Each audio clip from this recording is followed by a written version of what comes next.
What's up, heathens? How y'all doing?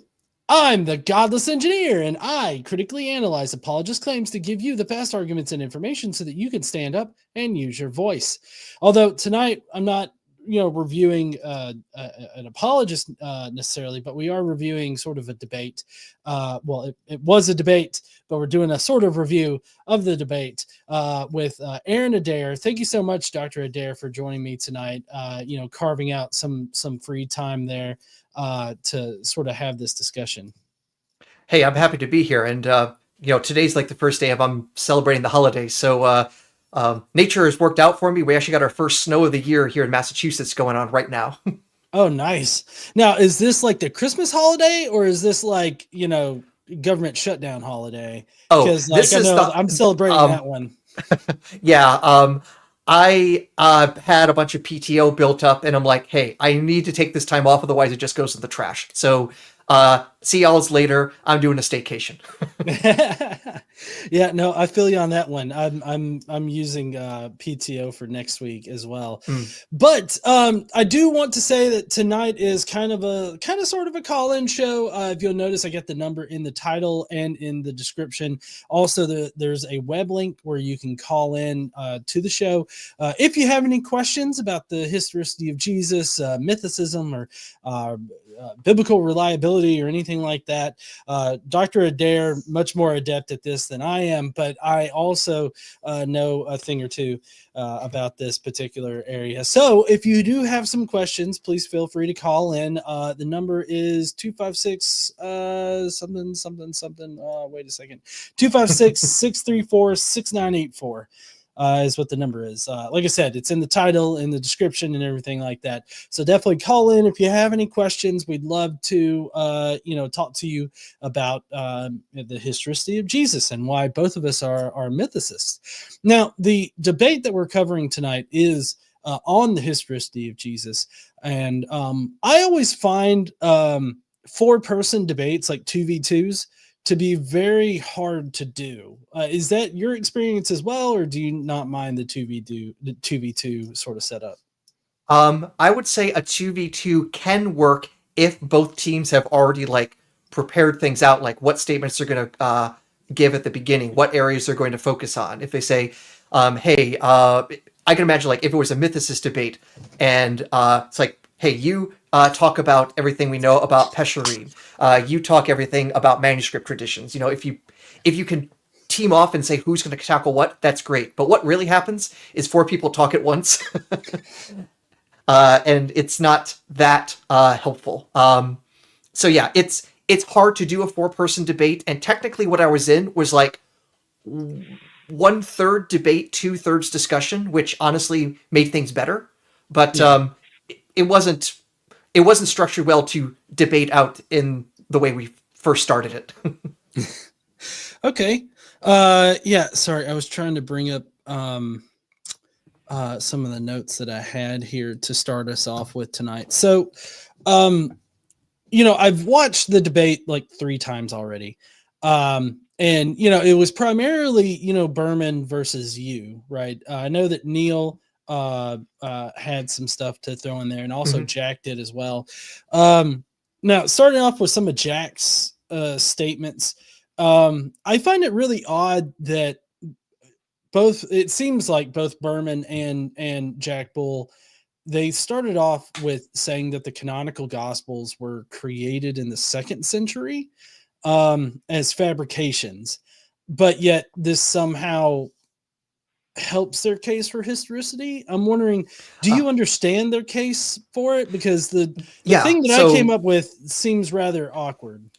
Yeah, so to give it some background, so in particular, Jack is now Dr. Jack Bull. He earned his PhD, I think, either early this year or last year in New Testament studies. He was a student under Mark Vincent, and a lot of his focus has been on the letters of Ignatius, which from what I've seen him talk about and what I've read from him, really kind of reopens what is the oldest version of those letters and what, if any of them, could go back to this bishop from Antioch in the 2nd century. I asked him after the debate as well. It's like, hey, can I get a copy of your PhD? Because just from his discussion, it's like, I want to get into the details because it sounds awesome and really relevant to the stuff I'm interested in. But the main thing is that the skepticism that his advisor, Dr. or Professor Vincent and Jack's there is basically, hey, we can't really be sure any of this material of the Gospels was actually existing in the 2nd century. They think in particular it's a response to other things going on in the 2nd century. And a lot of the material that was used to force things into the 1st century, like the letters of Ignatius, might have been doctored to such an extent to actually create a lineage for the Gospels that didn't exist until a bunch of editors came in and literally doctor the evidence and just like, hey, here's these old letters. Let's slap some Matthew into that. Let's slap some Luke into that. Okay. It kind of seemed to me like maybe their argument, and maybe I'm wrong about this, but it kind of seemed like their argument was that like these documents, the Gospels, were created in the 2nd century. And because they were created at that point, and we have records of early 2nd century, maybe end of 1st century, like people referencing a Jesus kind of figure, that seems to lend credence to the historicity of Jesus.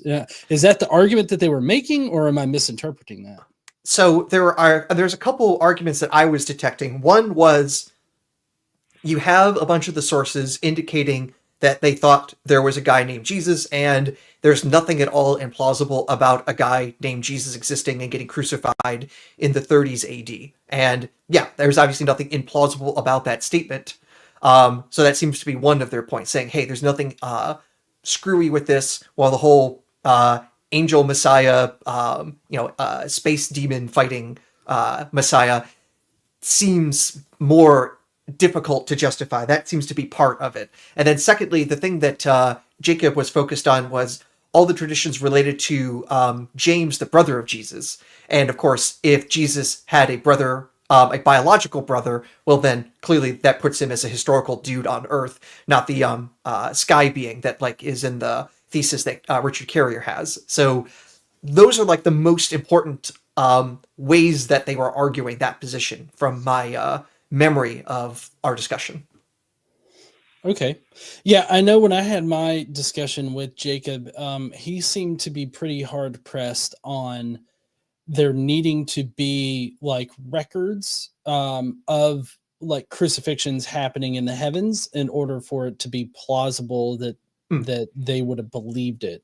I don't know. What are your thoughts on that? I've heard it from multiple different historicists out there that because there's no direct references to crucifixions happening in the heavens, that means that it's unlikely that 1st century Jewish Christians would have thought that.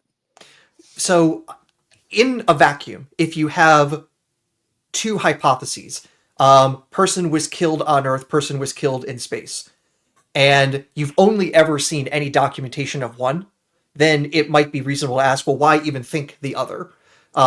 One clearly exists, the other one is purely hypothetical. So in isolation, if you look at it like that, then that position makes total sense. But there's a few things that I think complicate that. One is we do seem to have a tradition of Jesus being killed in outer space. It seems to be that is in the earliest version of the Ascension of Isaiah. That's one thing I see. Two, we also know lots of stuff happens to Jesus in outer space, even in the New Testament. In particular, there's a whole lot of stuff that Jesus does in the book of Revelation that is taking place in the celestial temple. The letter to the Hebrews talks about Jesus basically doing his final sacrifices in the celestial temple, because doing this stuff on earth can't do what's needed. You have to do the proper sacrifices in the true Holy of Holies, which only exist in its truest form, which is in the heavens, not the one here on earth, which is just a crude copy. So it's at least plausible to look at those sources and say, hey, it seems to imply that Jesus' actions, at least some of the actions, have to happen in space. And so if some of them can happen in space, there's no objection to saying that that could be the earliest form of the Christian mythos. Right. Yeah. And I brought up Hebrews to him, and he seems to consider like Hebrews to be separate from whatever like Pauline community was out there. And he considered it to not necessarily be representative of what Jewish Christians were thinking in the first century. Well, what would your response be to that kind of idea that Hebrews sort of represents, a community that's sort of divested from the wider Jewish Christian communities out there? So I would have to go back to see his particular statements, because it's also the case that Jacob thinks that we're able to at least partially reconstruct a gospel called the Gospel to the Hebrews, which he also thinks might even be earlier than the canonical Gospels, or at least during the debate that was something that he was considering, and that this would be another way of showing the historical Jesus. So I do want to be careful that just from memory, there could be a mix-up between the letter to the Hebrews and this Gospel to the Hebrews. But nonetheless, the letter to the Hebrews, we don't know who wrote it. There's no good reason to say Paul wrote it. And when it was written is debated, but it's nonetheless clearly a Christian document.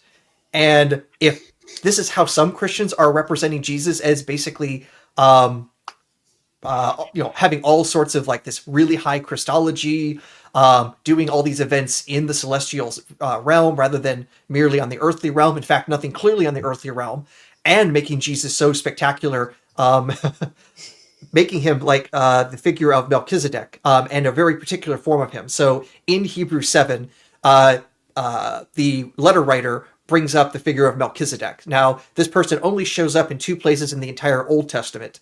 He's in a story with Abraham in Genesis 14, where basically he shows up, says, "Hey, Abraham, you're a cool dude. Bless you, buddy." And then he poofs out. And he seems to kind of sort of show up in Psalm 110, but that even might be a mistranslation, because Melchizedek, if you break it up in Hebrew, it's literally righteous king. And this psalm is a royal ascension to the throne thing. So is it talking about a figure named Melchizedek, or is it talking about the righteous king? That's ambiguous, at least. But the Melchizedek figure kind of blows up out of nowhere, because everyone's like, well, who's this person who comes up out of nowhere? He must be super awesome. There's one of the Dead Sea Scrolls that's called the Melchizedek Scroll, where basically Melchizedek is like God's lieutenant from heaven who's going to bring on the end times. He's basically taking over the position that the Archangel Michael does. So it's like, goes from maybe it's the king to this one guy that Abraham hung out with to master of the heavenly armies of the universe. It's like, that's what we call an upgrade in position. And that's the version that Hebrews seems to be going after, because it talks about this Melchizedek as this fantastical being who apparently has no genealogy, no father, no mother, just like Jesus. And it's like, what? What did he just say? Did he just say that Melchizedek has no father and no mother, and Jesus is similar to Melchizedek? It's like, follow the simile. This does not sound like what you expect on the historical Jesus hypothesis. Right.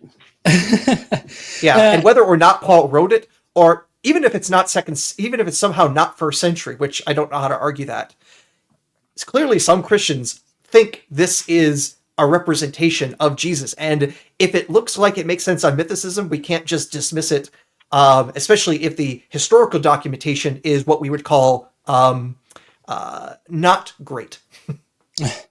Now, so Berman, at least for me, Berman kind of pushed back on this idea that the theology of Hebrews can sort of enlighten us as to what Paul most likely thought, because it happened during the discussion on Paul, what Paul tells us and everything like that, and whether or not Paul places Jesus's crucifixion or his death here on earth.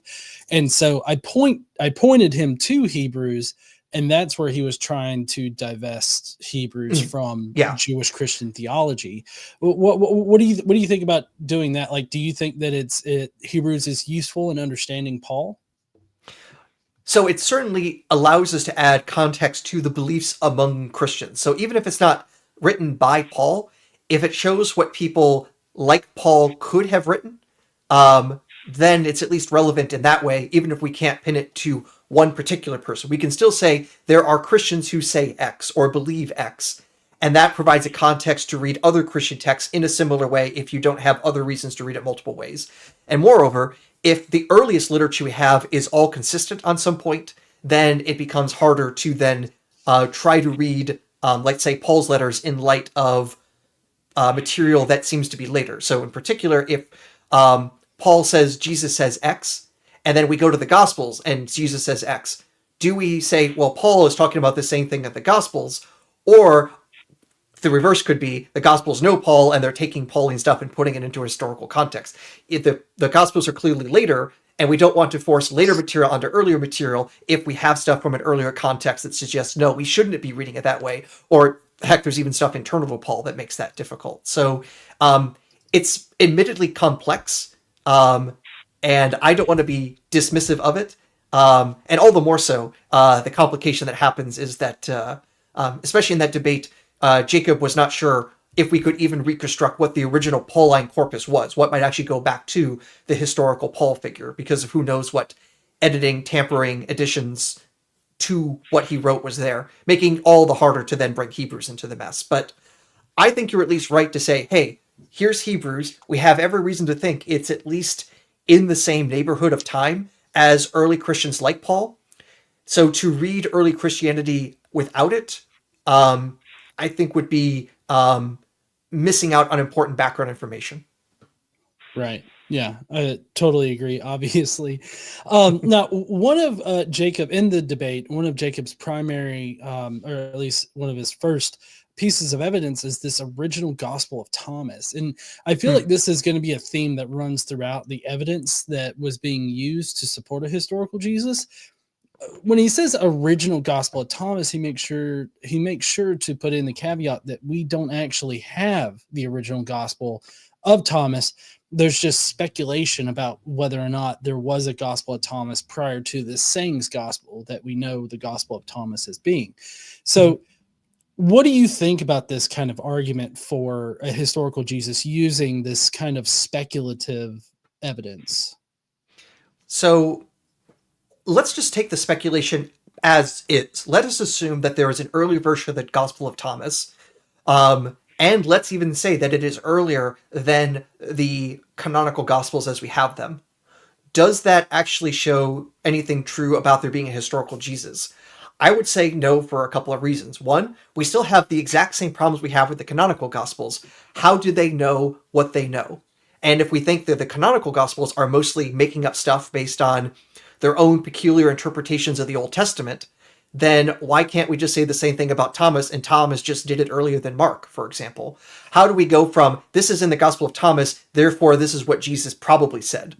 If we can't connect with any sort of historical lineage that what is in Thomas is somehow authentic, we haven't really made any advances. On top of that, the fact that an earlier reconstruction of that gospel would be hypothetical, and the version we have is almost certainly aware of and using some of the canonical gospels. So in the debate, they did bring up a quote from Elaine Pagels to show that the Gospel of John might be responding to the Gospel of Thomas. The whole doubting Thomas thing might actually be a response to the Gospel of Thomas. And I'll say that's at least plausible. I'd say, okay, we can at least treat that as evidence that John knows Thomas, and therefore Thomas is earlier than John. But other people like Mark Goodacre have also pointed out, hey, it looks like the Gospel of Thomas knows and uses the synoptic tradition. So whatever version of Thomas existed, it didn't come to the version we know it until probably the 2nd century. And anything earlier than that is extremely hypothetical, and that has some sort of sources that get us back to the historical Jesus is doubly hypothetical. And if you need two hypotheses to make the Jesus hypothesis work, then it's no more likely than any one of those hypotheses on their own. When you stack uncertainties on top of each other, then the overall probability is going to be under 50%. It's not going to help actually convince anyone. Right. Now, I know a lot of people would probably push back with any of the topics that we're going to be talking about tonight with just, it's just easier to believe that there was a historical person all of this was based off of. What do you generally say in response to those people that appeal to the laziness sort of argument, I guess, that just it's easier to believe there was a real guy? So I think there's actually a bit of a logical mistake that happens with that. To the point that it almost feels like a Mott and Bailey fallacy, but I don't want to say that in particular because that also ascribes motivation. And for the sake of everyone, the Mott and Bailey is a way of argumentation where you have some sort of really hard to defend position, the Mott, But when people challenge it, you basically then retreat into a more easier to defend position, the bailey, which is better protected as this medieval structure for how villages basically handled roving bandits and that. So you normally live out in the motte, in the area that is only has like maybe a wooden palisade to protect you. But when things get rough, you retreat to the motte, or just like retreat to the bailey, which is like on a hill in a castle sort, which is much easier to defend.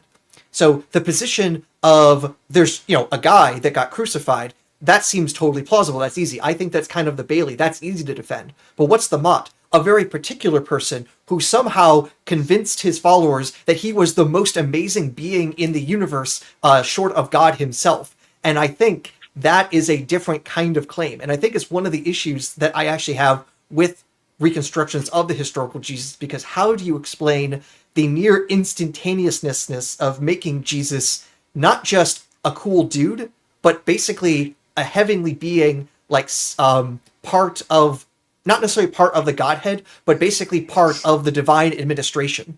And that does not normally happen for regular individuals. I even make the point in the debate that we actually have an amazing touchstone of comparison. Someone who's living at the exact same time as Jesus, with the exact same kind of narrative, the same kind of message about the apocalyptic end, who even has a similar political fate, but is never turned into an angel, let alone part of the Godhead. John the Baptist. He's basically clicking all, he does click all the same sorts of things as Jesus. He has a ministry. He gets arrested for it. He gets killed by a political rival or the administrator, and he still has a following afterwards that still forms a religion after him. That's all true for John the Baptist, but nowhere in the Baptist literature do they ever say John was an angel, let alone God incarnate, as later Christians would. How do we explain this stark difference? That's the thing that I think is unexplained on the historical Jesus thing. And so that's why I say this is the kind of the motte and bailey. The motte is this very particular person getting killed and somehow instantly turned into the greatest thing since sliced bread in the Jewish world. Versus, there was just some guy who got crucified. It's like, yes, that a guy got crucified is obviously totally believable. We know lots of people did it. Why do we say this particular person that led to this particular set of events? That's where I think there's the confusion. And just saying one thing is plausible does not actually make the overall hypothesis probable. You have to compare the two hypotheses and how do we explain the other piece of evidence, namely, in my case, the high Christology. How do we explain that with just some dude who basically got some fishermen to follow him around? Yeah, I think that those are all really great questions to ask of historicists in response to that, because I feel like you can't really substantiate, those kinds of evolutions, I guess, in Christianity early on, very well with the historical sort of hypothesis. Now, another piece of evidence that Berman regularly uses is the Matthew that comes apparently before the canonical version of Matthew, and often called either Hebrew Matthew or Aramaic Matthew. Yeah.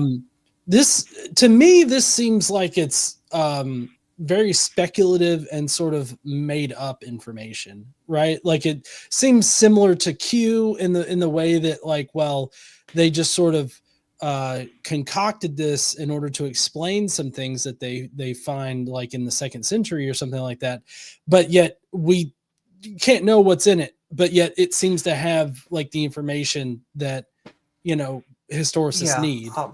Well, it's better than Q because we do have like various sources like 2nd, 3rd, 4th century mentioning a gospel to the Hebrews. So it's better than Q where it's completely hypothetical. We actually have people in the past talking about the existence of this thing, and I think we get the occasional quote or saying that is supposed to come from this gospel. So in theory, we know at least some of its contents. Now, I have not really looked into deeply how much or how well we can reconstruct it. But again, I see it has the exact same problems that all of the other gospels do. What are its sources, and why would we say that its sources are historically reliable?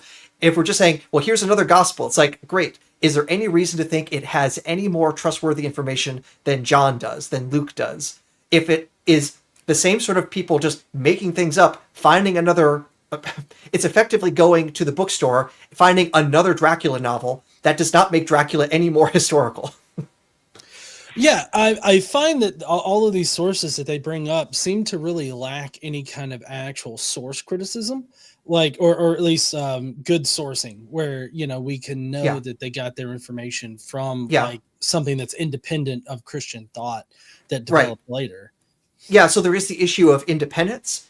Like how independent are these gospels from each other? And of course, if they're all riffing on each other, then finding anyone else along that path of people copying each other doesn't get us past anything the earliest version of things we have. But even so, like even if there is some sort of gospel that is independent of the canonical ones, you still have the question: how does it know what it knows? Or is it just doing more of the same sort of thing? It's creating stories based on their own deductions from scripture, their own revelations, or just something that somebody thought was a good thing to write, in the same sort of way people write novels today. How do we go through and actually do anything that says this is historically plausible rather than here's another story? We have to just say here's another story. Why believe that story? And when it comes to the Gospel of the Hebrews, whatever reconstruction we have for it, we still have the same questions. How do you go from what it says to thinking it has anything to say about the historical figure?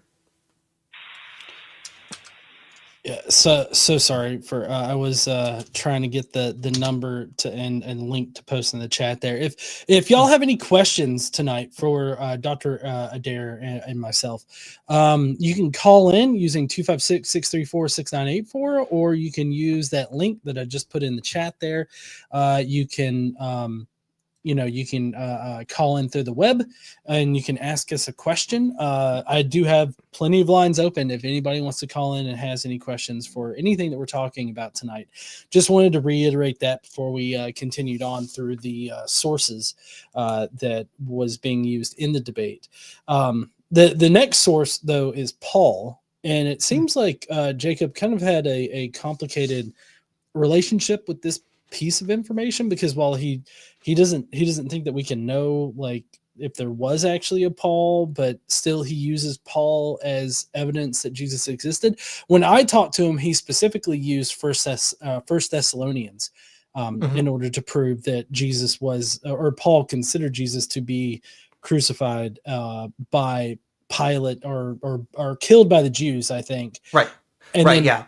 There's that part of Thessalonians, of First Thessalonians, where it has Paul basically coming out of nowhere, saying, "And the Jews killed Jesus, and they got what they deserved because of it," which is a paraphrase of how it's written there. So part of the way that gets argued is that there is a variant of that passage that we can reconstruct from another collection of the letters of Paul in the 2nd century. And it only, like, of what we can reconstruct, it seems to only have like a part of that entire phrase that Paul has in there that seemed to be saying the Jews killed Jesus. And it seems to exclude the part that is the most obviously unlike Paul to have written. So here's the main thing. Paul's writing to the Thessalonians, usually we're estimating sometime in the 50s CE. And it's then weird that Paul says, and then basically the worst thing possible happened to the Jews. They got their ultimate comeuppance. And the only thing that makes sense to as a reference is the destruction of the temple, which happened in 70 CE. So how is Paul writing about something that happens like 10, 20 years later? That's a pretty good sign that this is a later interpolation into the text. But this one reconstruction, it blames the Jews, but it doesn't seem to have this temple reference. So I believe that's what Jacob was going for, saying, hey, here's a version of Paul blaming the Jews for killing Jesus, but without the part that's most obviously impossible before 70 CE. Now, here's the problems with that. The reconstruction that's based on, I went and double checked on the reconstructions, and the thing is, we can't say that part isn't there. It's that, conversely, we just can't guarantee that it was in those earliest letter collections, and that's different. It's not that we can show it's not there, it's that we can't show that it was there. Those are two different things. And so we can't take the absence of evidence as evidence of absence in this case. We can't tell one way or the other based on how this other version was reconstructed. So I think it's kind of like, it can't advance us any further forward that there was this other version of this text. And it still doesn't even make sense anyways, because the idea that Paul is going to go and blame the Jews, well, first off, blaming the Jews is a weird thing for Paul to do because Paul was a Jew. So that's basically, if he was writing that, he would also have to be like slapping himself in the face for what he did. That's already a bit weird. And secondly, in other parts of the letters of Paul, Paul says also the Jews will be part of the salvation, just like Gentile Christians. Basically, all believers will be, swept up into glory, not just the non-Jewish believers. So it would be a really weird thing if now Paul is saying the Jews, as some like amorphous other group other than himself, did this terrible thing and are deserving basically of destruction. So to me, even the shorter version doesn't really make sense of what Paul writes. So yeah, it's very hard, I think, to make that work. And the textual tradition that he's relying on is not as solid as he needs it to be to make his case. You're muted. Shit. Sorry. Thank you. I know at least when I talked to him, he also brought up the sections of, I can't remember which one it was, but it was the ones where it talks about the archons of this aeon. And he mentions that as being evidence that, they placed Jesus's death under Pontius Pilate, under the Romans. But I found that to be kind of weird, because like, that would be Paul both saying that the Romans killed Jesus, but also the Jews killed Jesus. Do you think that that's kind of a contradiction there, or do you think there's a good way to reconcile that? So here's what I'm thinking is going on, or I shouldn't say going on there. What I should say is how to make sense of that on the historist point of view. So archons of this aeon, especially if you leave it in like the Greek names there, it sounds even more mysterious. If you translate everything, it's basically like the rulers and powers. And that sounds like it could be, administrative people. And yeah, you can use these words for, government officials, tyrants of various sorts. You could use those sorts of words for, the leaders of a city, the leaders of a country. So the terms themselves don't necessarily force you to think, oh, these are demonic powers. But it's also kind of weird phrasing. And there's also things in that context that seem at least weird if we are to assume these are human folks. So because this comes from 1 Corinthians 2, and it says that the archons of this aeon crucified Jesus, and they didn't know who they were crucifying. And the important thing is, if they did know who they were crucifying, they wouldn't have done so. And the thing is, that's a weird thing for human personnel, because in particular, imagine it's the Romans, or imagine it's the Jewish elites or things like that. If they knew Jesus was the Messiah, and they knew the whole like divine plan that the Messiah has to die so that way the sins of the world can be forgiven, wouldn't those people like say, wait, so if we kill this person, we actually bring about the greatest sacrifice and bring heaven on earth, we bring the kingdom of God into this world? Let's kill him faster.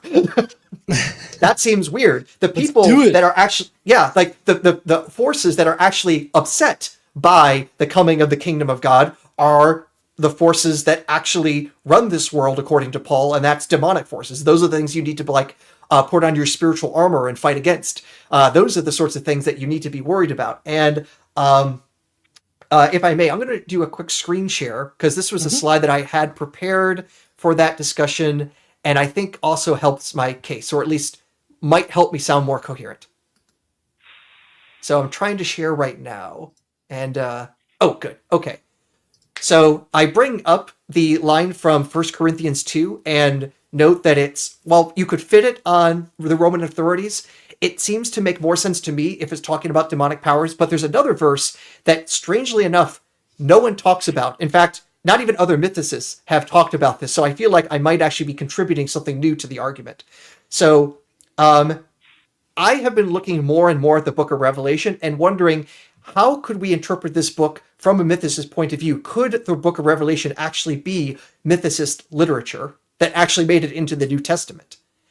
And some things are easier to read that way than others, but there's this one particular part early on in the letter. So, the book of Revelation is a little bit weird. It starts off with epistles and then it goes into visions. But there's this visionary part that introduces the letters themselves, and it says in verse 7 of the first chapter, there's this quote coming from Zechariah 12, and our writer of this letter, John of Patmos, says, "Look, he's coming with the clouds, and every eye will see him, even those who pierced him. And then all the earth will mourn because of him. So shall it be. Amen." And the part that I put in italics is a thing that's a bit weird. Every eye will see him, even those who pierced him. In other words, even those who killed Jesus. How does that work? If this vision of John is being written in the 90s, which is usually the consensus time frame when the book of Revelation is written. This is like 60 years after the death of the historical Jesus. Mm-hmm. Whoever was involved with Jesus' death back then was long gone. How could they possibly have seen the one who's coming if they are dead as a doornail for years? John is imagining that the ones who killed Jesus are still around and still able to see Jesus. And that, I think, makes more sense if we are actually talking about demonic forces. When I've tried looking at commentaries on Revelation, I basically see two responses. One is just the glib, okay, I guess some of the people who killed Jesus are still around, not ingesting this whole timeline problem. And in the biggest... let me grab it. Here we go. This big commentary on the Book of Revelation by Craig Kester from the Anchor Yale Bible commentary series. And as you can see, it has a lot to comment about. But it says very little about this verse and basically says, yeah, read this in light of 1 Corinthians 2. And I'm just like, okay, I did that. So, okay, we'll read them together. And to me, this looks like something that makes more sense on mythicism. This looks like demonic forces make more sense of these passages than historical figures. In fact, with Revelation, I don't even know how to make it really make sense on historicity. So I actually see that maybe the book of Revelation could be a way of getting back to the real mythical Jesus rather than this historical Jesus that was later add on, in my estimate of what happened in early Christianity. Right. So what would you say to somebody that could come back at you like, well, maybe this person was writing with this idea in mind that they were writing within the time after Jesus died, that this revelation were to have happened or something like that. Either that, or maybe this person is talking about from maybe from hell or from some kind of afterlife that could be they could be experiencing, where they would still see him coming on the clouds. The thing is, though, if you're under the earth, you really can't see people coming with clouds. There's that dirt in the way. Good point. That makes things a bit difficult. The only way I could, at least one way I could imagine getting around this is you take the much less accepted view that the book of Revelation is actually written before the destruction of the temple. It's like some evangelicals will actually argue that the Revelation of John is actually a much earlier text, and that way it's actually predicting like the death of Nero and things like that. Things that make it seem like it's actually prophesying rather than just back prophesying, like the book of Daniel does, for example. If this Revelation was being written in the 60s rather than the 90s, then this time gap isn't so large, and so it's at least more plausible to think the people who killed Jesus are still alive. But now we're talking 1.5 generations later is more the consensus view. That's harder to maintain. And honestly, I think I've seen more Bible commenters arguing, if they're not arguing for like the 90s range for Revelation, they're talking like the 130s and like the times of like the Bar Kokhba revolt, which is then like a century after Jesus, which makes this problem even worse. I'm just taking the consensus view on Revelation. So either my opponents for this would have to take the minority view to go against my minority view, or we can say, hey, this at least adds some evidence to my interpretation of early Christianity as being more mythicist than historical. Right. I know when I discussed the First Corinthians 2 with Berman, I actually compared how Paul references the archons of this aeon in this section with how he talks about Satan and demons in Mhm. another section, calling Satan the archon of this world, or the ruler of Yeah. this world. And I guess my overall point for that would be like, well, who did Paul actually consider the Romans to be the ruler of this age, or the ruler Hmm. of this world? And it kind of seems more like Paul thought of Satan and his demons as being the rulers, of Yeah. everything, rather than the Romans. What do you think about that approach to it? It's definitely possible, and we have to admit that there's a fair amount of ambiguity here because the terms Mhm. can possibly mean either Satan because he's the ruler of the cosmos, or at least the lower cosmos, for now, and also for the Romans, who are also definitely running things around here. And you could even potentially you could say that Satan is the ruler of this world, and he uses the Romans as his puppets. That basically the Romans killed Jesus through the influence of Satan. And I mean, we kind of even see that with Judas, that like in the later Gospels, the spirit of Satan comes into Judas to make him do all of his not so good things. Yeah. So those are the things that a historist can argue, and I think argue plausibly. On the other hand, there's other things in Paul that do make that a bit complicated, because you see in Paul, you see in First Peter, follow the governing authorities of this world because they're set there by God, and you should be following those authorities.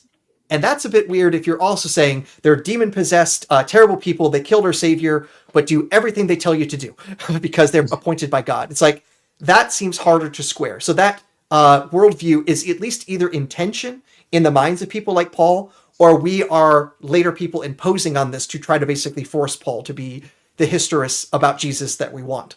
So in my reading of it, it's harder to read them as human authorities, but it's not so clear that we can say this is a slam dunk in one direction or the other. Yeah, generally the position that I take on not only Thessalonians but also in this First Corinthians 2 is that it's too ambiguous to actually say one way or another, Yeah. like whether or not Jesus was historical or mythical. And so like it just simply it's not evidence that helps us either way, so it really doesn't move the needle, right? I take it that that's kind of how you see the evidence as well. Yeah. It's definitely, at best, it's arguable. I think it leans in the direction of mythicism, but because it's arguable, there's no way I'm going to convince like someone like Bart Ehrman that this is going to completely change his view on things. If he thinks the Mhm. evidence is so strong one way, readings of a couple words that can have this sort of polyvalence is should not be convincing to someone. Maybe someone on the fence, maybe it can lean them, but if you think the evidence is so clear cut one direction, this isn't going to even phase you, and that seems reasonable. Assuming all that other evidence you're relying on is actually reliable. And spoiler alert, I don't think so. No, I totally agree with you. Sorry, I'm fighting some drainage right now. I'm getting over a sinus thing. If my voice sounds weird or anything like that for anybody watching, I do want to reiterate that we are taking calls tonight. If you have any kind of questions over any of the information that we've already covered, the number is 256-634-6984, or you can hit that link in the description that where you can call in through the web. We'd love to take your call, take your questions, or any kind of pushback you can offer for us. Otherwise, we're just going to keep going through this evidence that was brought up in the debate. Before I continue on, because I brought up kind of every subject that we've talked about so far, are there any is there anything in particular you wanted to bring up about the debate, or something that you didn't get to say in the debate? So I tried, I at least created a bunch of decks to go through and say, here are like what I think are some of the biggest issues on the historical Jesus view. But I think probably the thing that is worth hitting the most is a good hypothesis, a good theory should be able to do more than just make all the evidence fit. It should become a paradigm where we can go out and do more and useful, interesting research. And to me, I feel like the paradigm of the historical Jesus and doing historical Jesus studies has been, in one sense or another, been going on for over 200 years and doesn't really have that much to show for itself in terms of saying what the historical Jesus was or wasn't. A lot of wasn'ts, but wases. It's fuzzy wuzzy is the best way to put it there. And if that's what you get with 200 years of attempting, and not for a lack of trying, I remember I went to the Society of Biblical Literature meeting a couple years ago, sat in on a talk about the study of the historical Jesus, like the history of the history of studying Jesus. And like there were times where the rate of books coming out, it's like there was like a new book about Jesus coming out every 7 hours. This is not a small amount of intellectual labor going on. And if you are going at a rate like this, of producing this much scholarly literature at that rate for centuries, and the final result is, maybe? It might be the case that your paradigm we need to try different paradigms. So the question is, can a mythicist paradigm come along and explain the evidence and actually open up new opportunities that aren't well explained or well assessed by the historist view? So one of the things I tried doing in the debate super fast was say, like, how I'm actually trying to use a mythicist paradigm to explore where the Jesus story comes from, and actually how we can actually go and try to reconstruct the earliest versions, not of the historical Jesus, but the mythical Jesus, that then gives rise to the historical Jesus stories we actually get. That I rushed through as fast as I could, and Jacob didn't respond to that, and in the debate, Jack's response was a little bit confusing to me, because it sounded like he thought that what I was bringing up was something ho-hum and something had been around for a while, when to me, I thought what I had was extremely new and idiosyncratic, because it's what I've been working on for a while. And as far as I can tell, it's only with my brain right now. So I was a little bit confused by that response. Yeah, I noticed that in your slides that you've got a lot of great information, like covering Jesus as a heavenly suffering Messiah, and then also explaining like a bunch of the Jesus stories that we find. And so like I could definitely tell how you've kind of focused on trying to provide this comprehensive explanation for the Christian origins with more of a mythicist mindset. So I definitely appreciated that part of your presentation.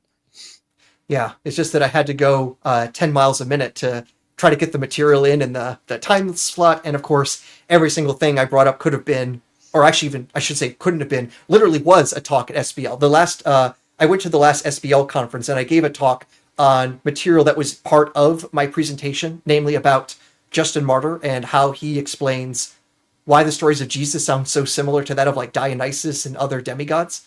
Mm-hmm. And Justin's like, yeah, that's no accident. The Jesus story isn't any different. It's just that ours is better, and here's why.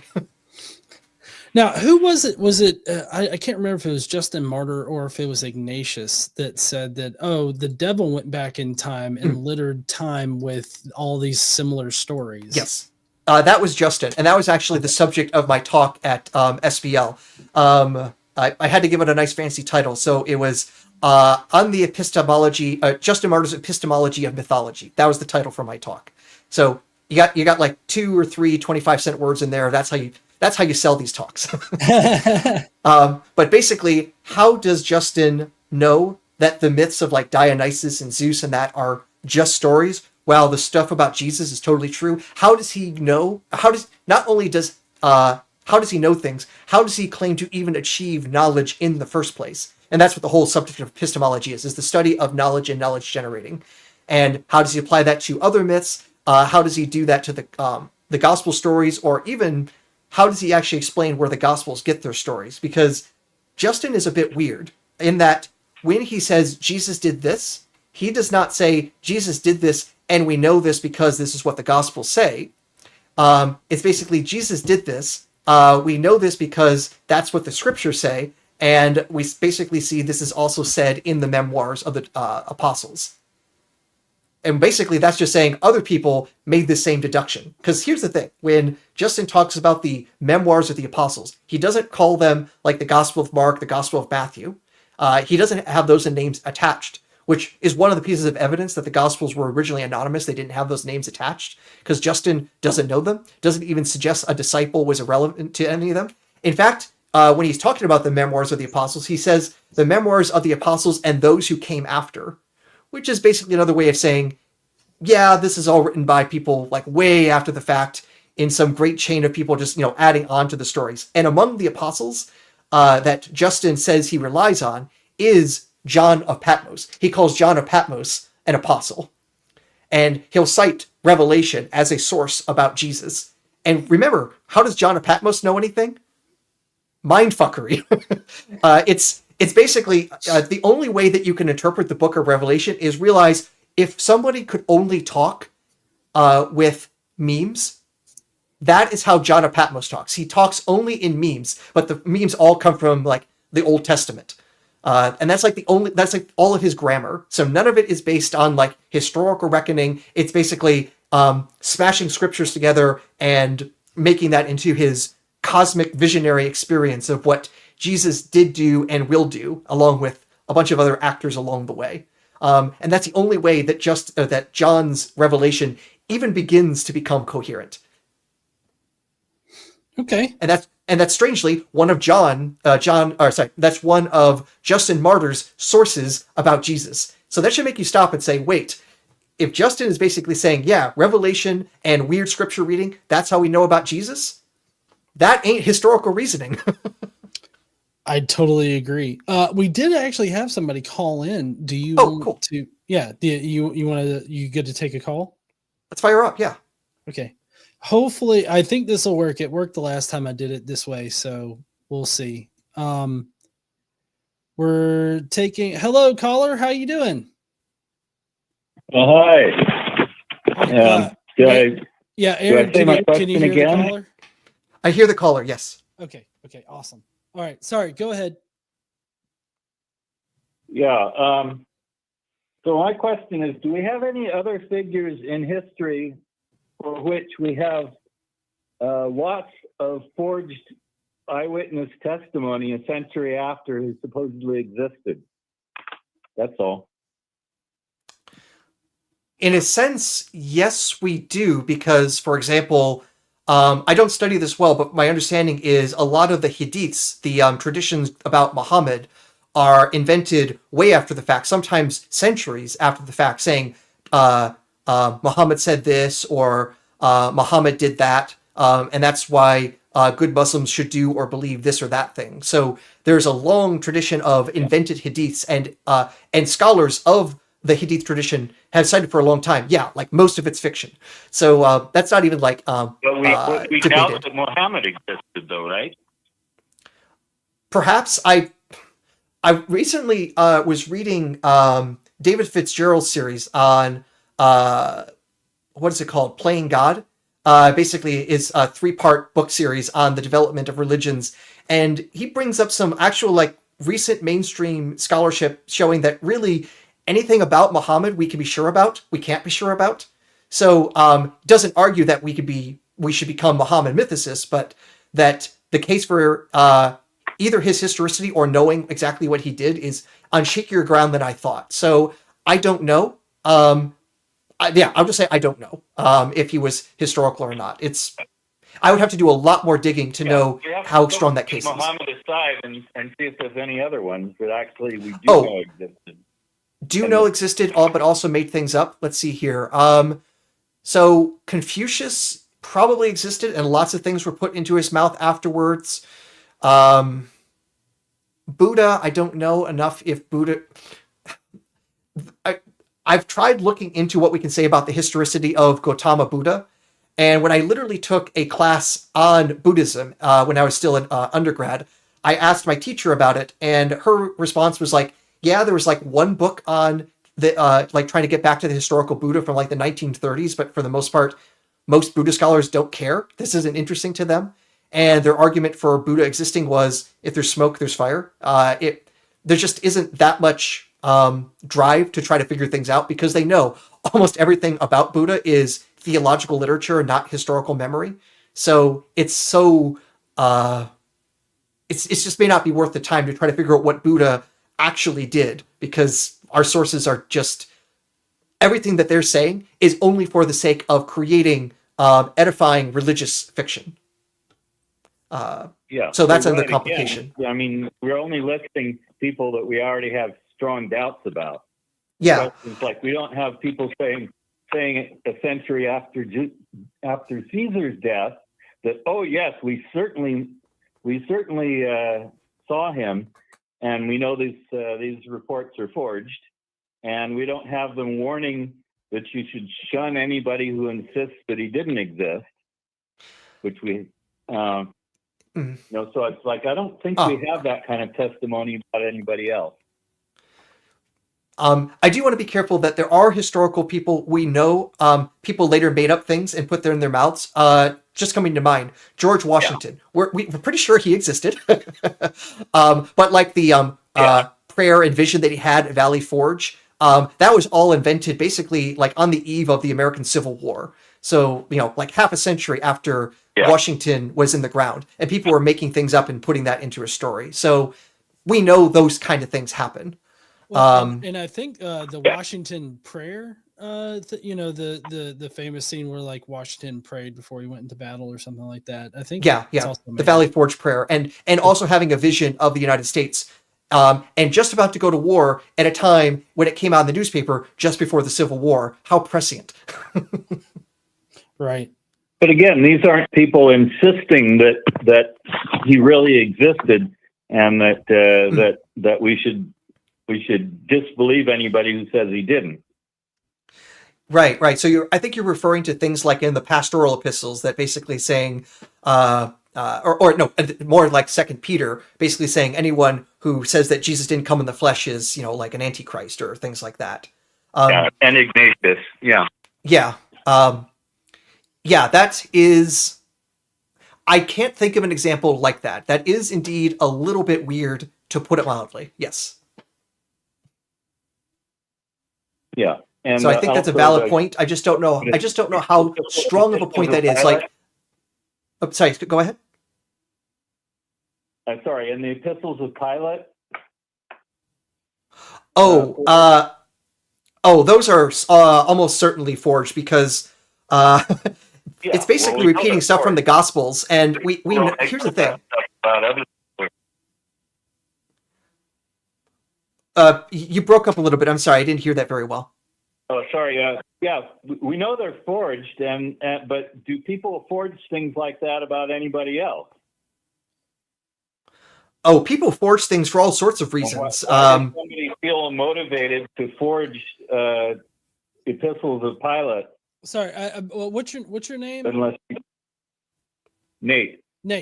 Nate, I'm just kind of curious. Are you presenting this as like an argument as to why we should consider Jesus to be historical, because people just don't make up things about non-real people, or like, I guess I'm wondering what the point is. I'm saying that Jesus seems to be unique in history as an example of somebody that people make up fake eyewitness testimony about him a century after he supposedly lived. And that I don't think we have the case about anybody whom we actually know existed or have reason to believe existed. Okay, so you're saying that if somebody didn't exist in history, there's more likely of a chance of things being made up about them later because they didn't exist? Things being made up, insisting that they had existed, and threatening dire consequences if you believe people who say they didn't exist. Okay, so you're saying that there's no motivation for people to do that if they actually did exist in history. Is that what you're saying? Right. I mean, a century after, if Jesus had existed, a century after his existence, there would still be plenty of documentary evidence that could be preserved as sacred relics. Yeah. But they don't have any of that, so they had to take it.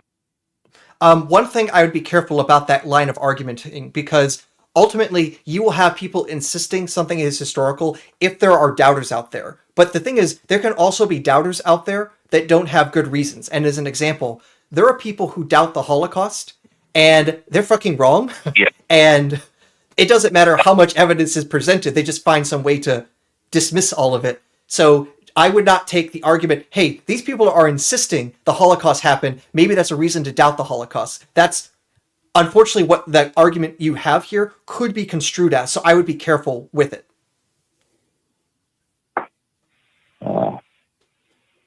Interesting point. Okay, that's all I have to say. Okay. Thank you so much for calling in there, Nate. Really appreciate you. Yeah. All right. Thank you. You have a great Friday night, and I hope you have a happy holidays. Oh, they've already gone. Just letting everybody know that we've got a little bit more time that I was planning on us being here. So if you want to, you can call in at 256-634-6984, or you can hit that link in the description or in the pinned chat to be able to call in, and you can ask us your questions and everything like that. I did have a couple of other pieces of evidence that were brought up in the debate that I wanted to talk to you about, Dr. Adair, if you have time. Sure do. Okay. So the next thing that I was going to talk about is Josephus, because it seems like Jacob in the debate put heavy emphasis on both of the passages in Josephus actually being there and actually referencing like a historical Jesus. And I'm wondering, what did you think about his argument? Which his argument was basically that there was like an edited version or a pared down version of the Testimonium Flavianum, and that the James reference only makes sense if that existed, and that the James reference is mentioned by later church fathers, so that was definitely a reference to a Jesus Christ. Yeah. So the thing is that when Jacob was making the argument about the Testimonium, he was also saying that there's this one scholar that says you could actually read the Testimonium as is, as something Josephus could have written, including the part where it says Jesus was the Christ. That apparently that can also be consistent with a non-Christian writing that. And, at least initially, I find that really hard to believe that a non-Christian would say Jesus is the Christ, and we're supposed to just accept that is normal. At the very least, the scholar that Jacob was relying on, Samuel Zimmer, if I remember the name, I don't know where he has published that, and at the very least, I don't think that is anywhere near a consensus position that the Testimonium as is fine. And also, it's honestly contradicted by Origen. Origen, is one of these sources that's like one of the earliest Christian sources who is using Josephus, and Origen says Josephus did not think Jesus was the Christ, in clear contradiction to what it says in the Testimonium. Jesus was the Christ. So I don't even know how you can possibly square that. And if you can square all of that together, I get the feeling your argument must be so convoluted and so built as a house of cards. There's a reason it shouldn't be all that widely accepted. So I'm going to take at least the consensus position that as is, it can't be written by Josephus. And ultimately, if we're talking about an earlier version of the Testimonium, that is completely hypothetical because we can't get behind the version that we find in Eusebius. Eusebius is our earliest version of any mention of the Testimonium. And, well, it's also the fantastic version. And also, as pointed out by people like Ken Olson, the language of the Testimonium sounds a whole lot like the language of Eusebius, like it has like some of his particular verbiage. So it sounds like, and it looks much more like you'd expect from Eusebius than Josephus. I don't see any strong case to say even a pared down version should be in Josephus, because here's the thing. If you can take the text of the Testimonium Flavianum and just take it out and read the rest of Josephus and see that it reads just fine, that's a pretty good sign that there was nothing there originally. And honestly, the Testimonium in any form kind of stands out like a sore thumb, because it first talks about, if I remember correctly, it was like some of the terrible things that Pilate did. And then the next part is, and then after that calamity. Why would ever talking about Jesus be a calamity? That never quite really made all that much sense without just completely making up something about what Jesus must have done to make that fit there. But if you take it all out, one part follows from the next part, and it actually seems coherent.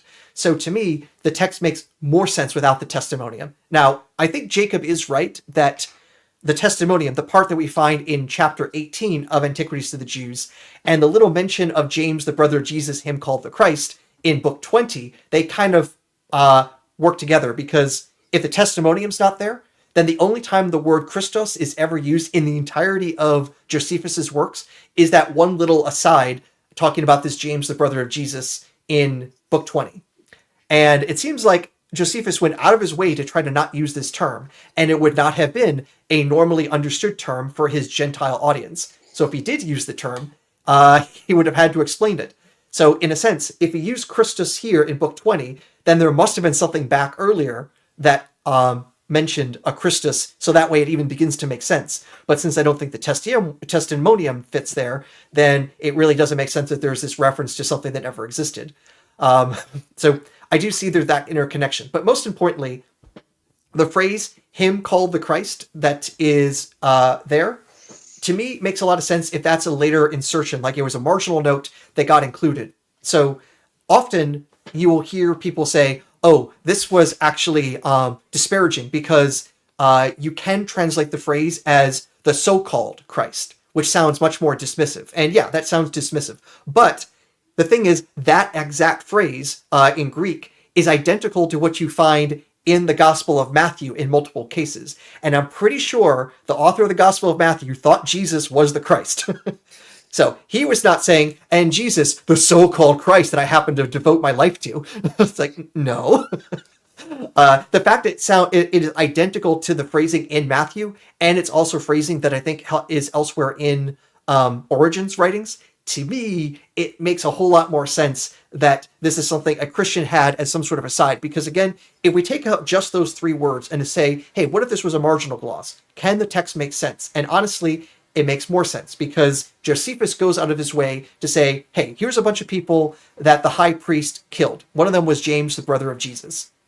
Why would that matter to the audience? Except that you find out later who this Jesus was, this Jesus, son of Damnius, who is then next in line for becoming the next high priest. The whole thing is about like who becomes high priest next. So mentioning James, the brother of the person who's going to next become the priest, that actually then becomes a coherent reason to even mention this James in the first place. Why mention James, the brother of Jesus of Nazareth, if he has nothing to do with who next became the high priest? So it doesn't make sense if it's talking about the gospel Jesus, but it does make sense if we're talking about the Jesus who we do know Josephus talks about, because he talks about him like half a paragraph later. Right. Yeah. It's always struck me as odd to argue that, that the James who is called Christ or whatever, that particular section is authentic, like, and not a marginal note. That just, it seems awkward the way that entire paragraph is structured. Yeah, admittedly, we don't have textual evidence to help decide this one way or the other. And when we're talking about an interpolation of three words, it's really hard to detect that in a manuscript tradition that isn't especially well preserved in the first few centuries of its creation. Like, pretty much every copy of Josephus that we have went through Christian hands. So it's really hard to figure out what the non-Christian version could have looked like. So I can understand why not necessarily every Josephus scholar is going to hop on the same bandwagon with me. I at least need to understand and appreciate the difficulties here. But fundamentally, it's at least reasonable, at least a reasonable case can be made that this doesn't belong. And if it's at least 50-50, if it belongs there, you can't really use it as evidence that Josephus knew about historical Jesus. And of course, ultimately, even if Josephus did write that, we still have the question about his sourcing. And if he's learning about this James through Christians, then we have the same sort of questions about, well, what does it mean to be a brother amongst the Christians? And we know a brother in the Christian context is a member of the religion, your fellow brothers in Christ. So there's still that ambiguity, even if it's authentic, because Josephus is probably not doing anything beyond learning what the Christians themselves are saying. Again, assuming he even wrote this in the 90s AD. Yeah. And so, what do you where do you place this as far as like evidence for Jesus goes? Like, do you think that it could be used as evidence for Jesus, or do you think that this is not usable at all as evidence? I think because there are so many premises that none of them are probably the case, that none of them can actually act as evidence. For something to be evidence, first off, it needs to be more probably true than false. You can't use a false premise to get to reliable, true conclusions. So if the facts you are building on, if the case you're building on has premises that aren't at least 50% likely, it can't even possibly add evidence to the Jesus case. So did Josephus even mention James, the brother of Jesus, him called the Christ? Was that full phrase authentic to Josephus? I would say at best it's 50-50. So already we're on thin ground. But even if we accept that Josephus wrote that, how do we know that this is actually going back to an historical James rather than this was a James who was a fellow Christian, because all Christians are called brothers in Christ. They're all literally brothers of, I shouldn't say literally brothers. They're all brothers of Jesus because they're all adopted into God's new extended family. How can Josephus tell the difference between biological and cultic brothers? If he can't do that, then how can we, relying on that same source? So even there, at best, let's say 50-50. So we got two 50-50 premises. There's no way you can stack those on top of each other and expect to even begin to move the needle towards historicity. So I would say it can't really help the debate for the historicists. Now, conversely, Josephus not mentioning Jesus does not make mythicism true. So we can't go the opposite direction either. Basically, ultimately, I would say Josephus doesn't help the case for historicity, but it doesn't then become evidence for mythicism. Right. Yeah, I totally agree about that. I feel like it doesn't help us either way to know like if there was an actual Jesus or not. So I'm totally there with you. Another piece of evidence was the Acts of Pilate, which we've kind of already covered as being definitely forgeries later. How was Berman using that in the debate? Do you recall? Yeah, so I don't remember if he actually mentioned it in our second debate. We actually have done two debates together, one where it was just the two of us, and then the 2-on-2 debate that you talked to him about. So I don't think in the 2-on-2 he mentioned the Acts of Pilate, at least I don't remember. It might have also gone by really fast. Sorry, it was on his PowerPoint. It was on his slide. Okay. Yeah, it was just on his slide. Okay, yeah. So he did bring that up more in detail in our previous discussion. So, all right. So what is the Acts of Pilate? The earliest reference we have to that is in the writings of Justin Martyr. But the version that we have it in like manuscripts and things like that are all much later. It's filled with obviously legendary things because it basically is Pilate writing back to Rome saying how awesome Jesus is and all these miracles he did and coming back from the dead. And it's just like, you know, a Christian wrote that. It's like, why are we even trying? That is obviously forged. Now, what Jacob, I think, is arguing is saying that there was an earlier non-crazy, crazy good for Christian version of the Acts of Pilate, and that version then would be evidence for Jesus. Now, let's speak in hypotheticals. If Pilate wrote a letter, talked about Jesus, and we had that letter, mythicism is done. That would be a coup de grace. That would be absolutely clear cut. Yes. But first off, why would Pilate even be writing letters to Rome in the first place about the people he crucified? Because if you read Josephus talking about Pilate, there's basically two things that Pilate liked to do, was like wake up and be anti-Semitic. And he is not writing home to every single person he executes, because he probably executed hundreds, if not thousands, of dissidents in his time ruling over that part of the world for about a decade. If he wrote about like everyone he had killed and sent a letter off to Rome every time, he probably would have written so many letters it would have sunk the ship. I'm being hyperbolic, but it's like, this is not like the normal course of things that the governors write to Rome about every single judicial action that they did.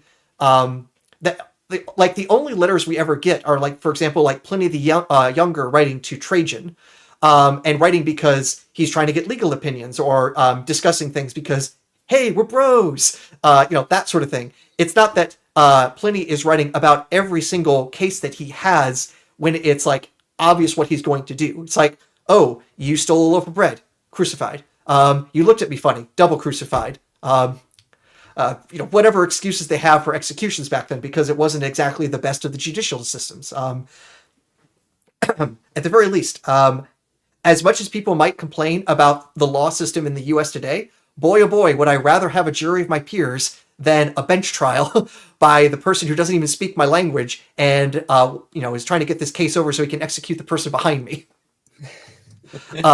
So I don't see any reason why Pilate would even be writing these letters in the first place, let alone talking about how awesome the person he executed was. So I don't even see it as plausible he would have written a letter. And also, let's even suppose Pilate wrote such a letter and sent it to Rome. It would have then gone on the archives, and Rome had that thing called a fire back in the 60s. So those archives probably would have been destroyed. And definitely by the time of Justin Martyr, fires in Rome would have almost certainly destroyed records like that. It's not like people are making every possible copy they can of things. Also, the records that are in there aren't just for like anyone to go in and peruse. It's not like today where you just have to prove your address and you get your library card and you can do whatever you want at the library and check books out. It's like, no, you first off have to be literate, to actually do the whole book thing. And two, especially their archives, you had to have permission to enter and use. For example, Suetonius, the writer of Lives of the 12 Caesars, early on, he had access to the archives. And so his earlier writings of like Julius Caesar, Caesar Augustus, and things like that is usually pretty accurate, usually pretty useful. But later on, he basically pissed some people off and he lost access to the archives. So his later works, like About Nero, is filled much more with folklore because he didn't have access to like the better records at that point, other than maybe what notes he took before he got kicked out.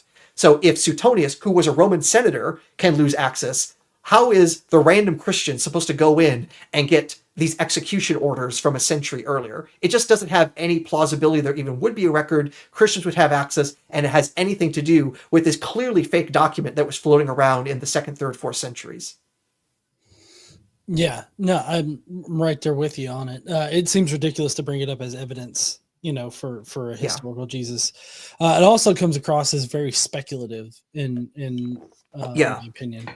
Yeah, I mean, fundamentally, you have to say the document we have is clearly forged, but there existed a non-forged version because Justin Martyr said such a letter existed. And I also went back and read what Justin said about it, and it includes the legendary BS. So it's like, no, even the version that Justin had in the mid-2nd century was clearly BS. And if that's the earliest reference we have to it, assuming there was an even earlier but somehow authentic version, is just complete speculation built on premises that I think are themselves are very unlikely. So yeah, it can't be evidence. Well, we do have another caller calling in. It's actually Michael Beverly, Ooh, friend. nice. Yeah, friend of the show here, but also everybody. Hey there, Michael. How you doing? Hey, pretty good. Can you hear me? Okay. Yep, we got you. Mm-hmm. So excellent. You had a question about Mark chapter 3, where Jesus's family thinks he's crazy. Yeah. So I used to be more of a mythicist. Now I'm more of a minimal historicist, and this is one of these little things are kind of what pushed me the other direction. I'm still in both camps a little bit. Is there an existing trope? So this would pull me off of this as evidence. If there's an existing trope where the hero is considered totally crazy by his family, then I would just say, okay, Mark's just grabbing an existing trope, like many other existing tropes, virgin birth, etc. But if it's not an existing trope, it just seems like a weird thing to invent about your hero, that his family thinks he's nuts and they want to take him in.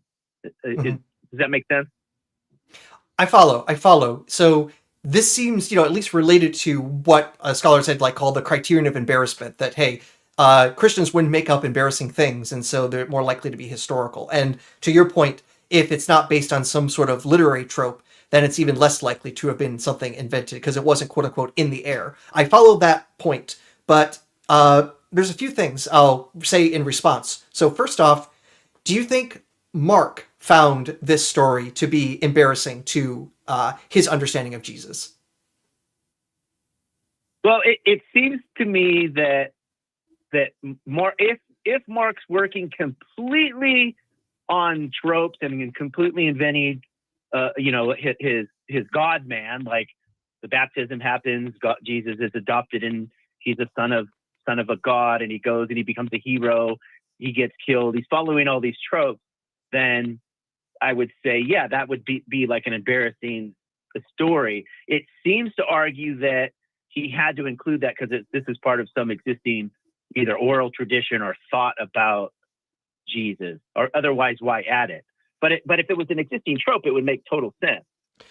But there's also the converse. If Mark thinks it's embarrassing, why include it in his gospel? I would think, though, that Mark would only want to include things that's going to make his case for how awesome Jesus is. So he's not going to include the stuff that basically puts him in a bad light, or at least what Mark thinks puts Jesus in a bad light. So in terms of tropes, I'm just trying to think. So, for example, in the Bacchae, there's lots of people who are, quote unquote, going crazy in part of joining the cult of Dionysus.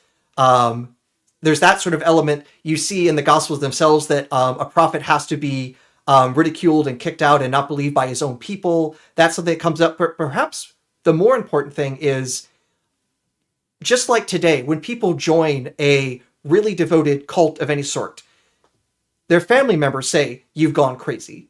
So would it actually help in terms of being a missionary to say, hey, they even called our Savior crazy because of his mission, but what he is doing is saying, yes, you're going to get kicked out by your biological families, but you're going to join the real, true family of God. And that's exactly the message in Mark, because he says, who are my brothers and sisters? Who is my mother? My followers are the people who believe in me, are my brothers, my sisters, my mother.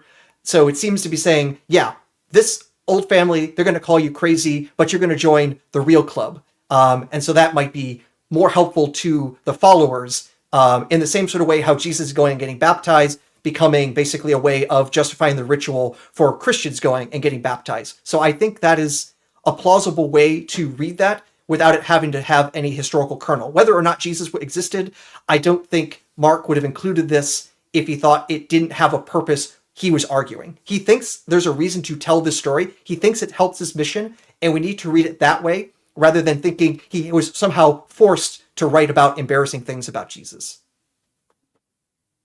Yeah, no, that makes perfect sense. If there's I agree with you. Everything Mark includes has a reason. I think this is true of all the Gospels. Everything is included for a reason, and I tend to, I'm not a Christian, so I see them as tropes and it's so forth.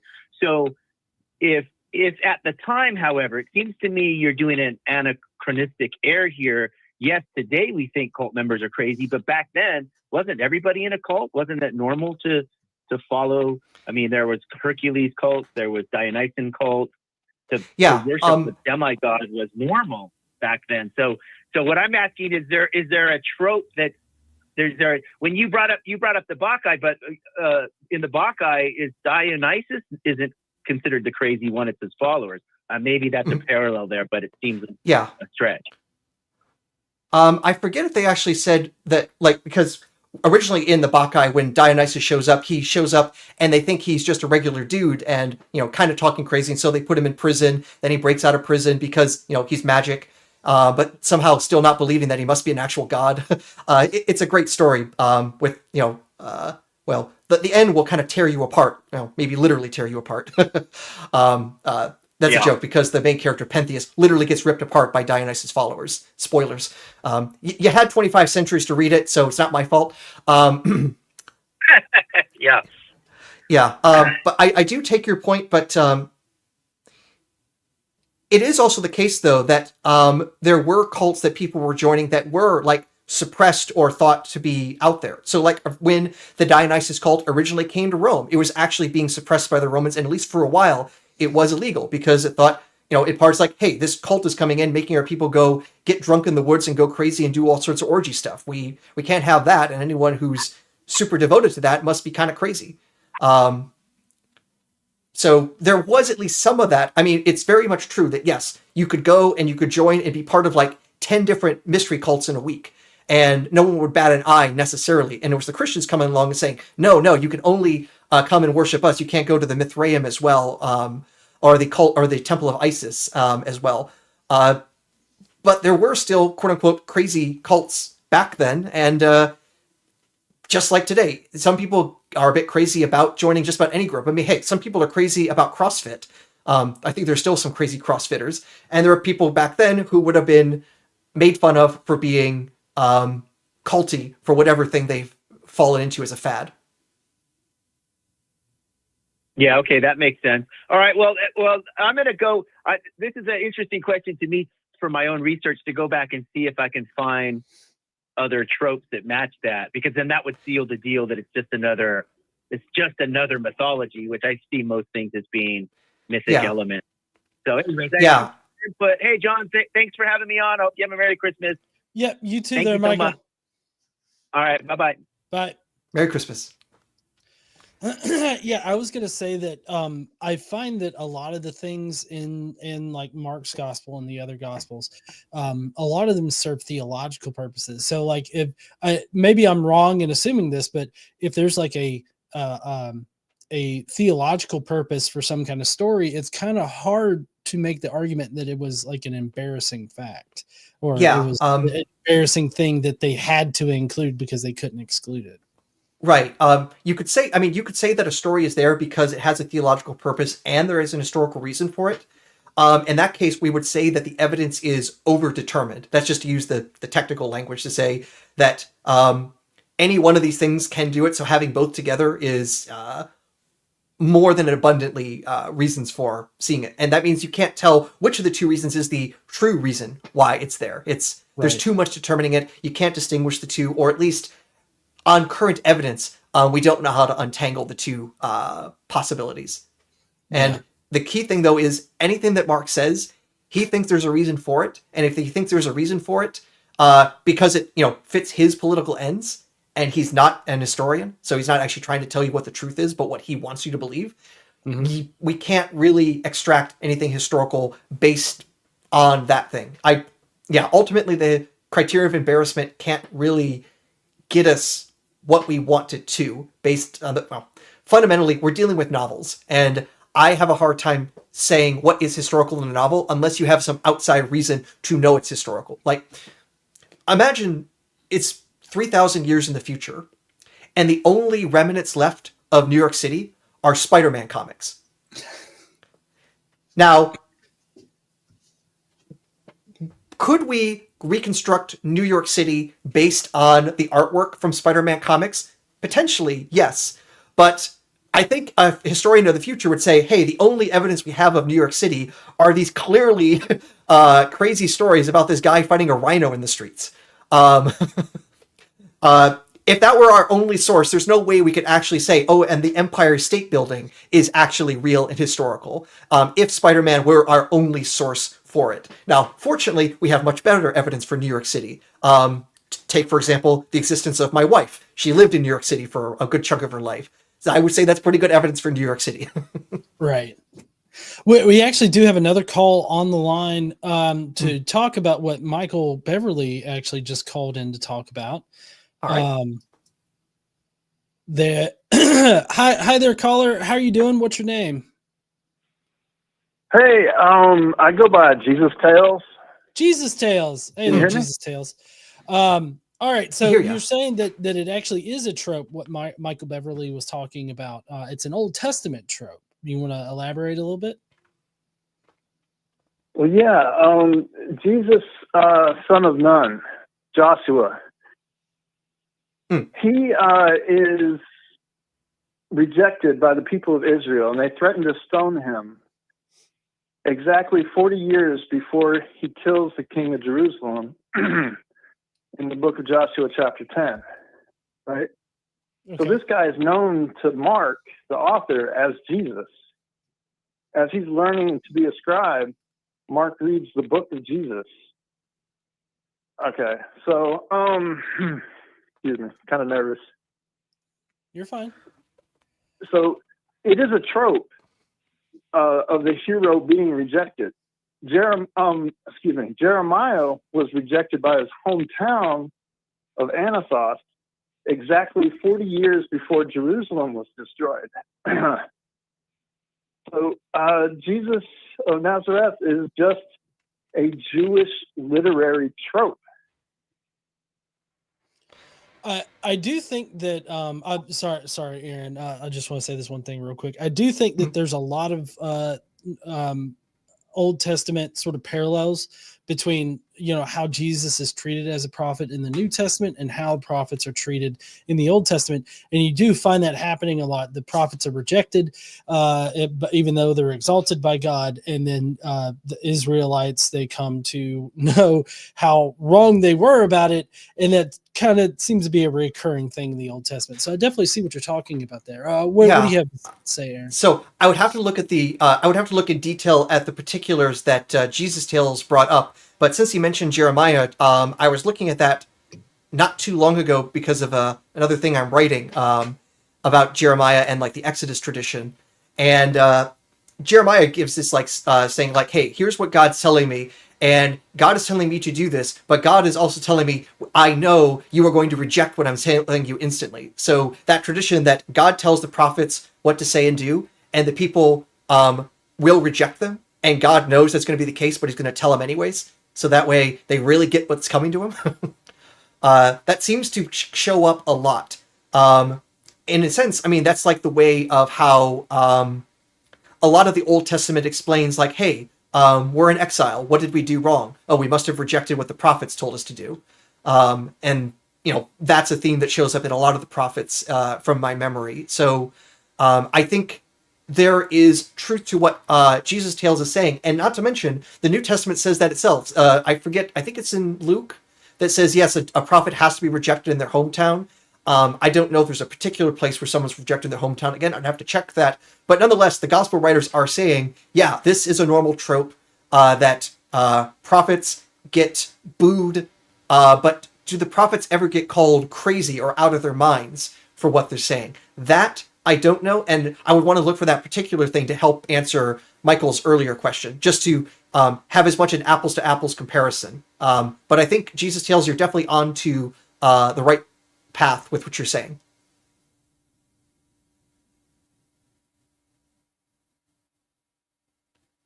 Is he still on? I can't hear him. Because that could have happened anytime. Can you hear me? Yeah, sorry, that was my fault. I had myself muted, and it's coming through there. So could you start again there, Jesus Tales? Yeah, well, it also provides the date and time that Jesus is put at 30 CE. Mark is talking about Jerusalem being destroyed. That's the main thing. And he uses Jesus to tell that story. And that's the sort of thing I would want to... I need to go back and check the details to see how that all pans out, because that definitely sounds enticing. The only problem, though, is that may not fully explain the existence of the Jesus stories, because, again, we see like the letters of Paul being written in like the 40s, 50s, what have you, which means the Jesus movement had to have started then or before then, which is consistent with what the Gospels have. So we still have that issue that even, if we go 40 years before the temple being destroyed, there was a Jesus worshiping group of some sort.